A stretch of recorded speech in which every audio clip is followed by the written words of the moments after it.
14 सितंबर से माइक्रोसॉफ्ट ने विंडो 10 को टाटा बाय बाय कर दिया है। इसका मतलब अब विंडो 10 में कोई भी सिक्योरिटी या ओएस अपडेट देखने को नहीं मिलेगा।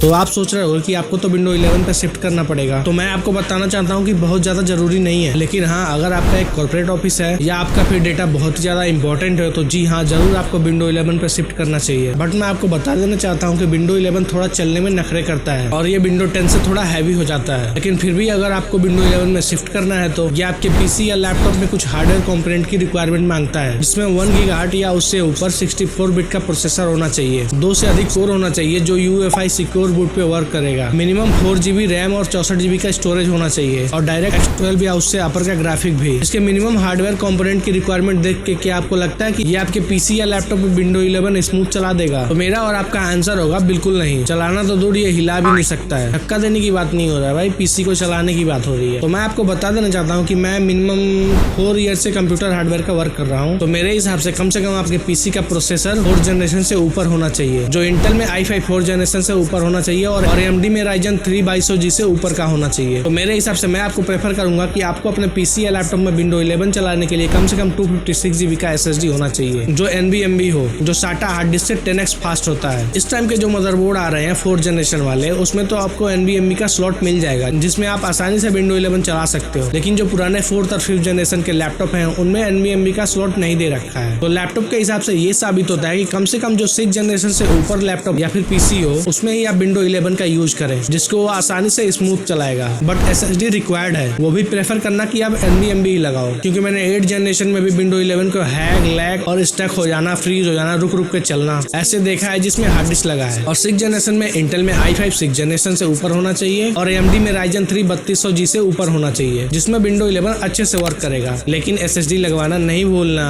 तो कमेंट करके बताना ये मेरी छोटी सी ज्ञान की बात कैसी लगी और शेयर कर देना उनको जो विंडो 11 पे शिफ्ट होने की सोच रहे हैं। और अगर आपको इस वीडियो से कुछ सीखने को मिला हो तो लाइक करके सब्सक्राइब भी कर देना, घंटी भी बजा ही देना।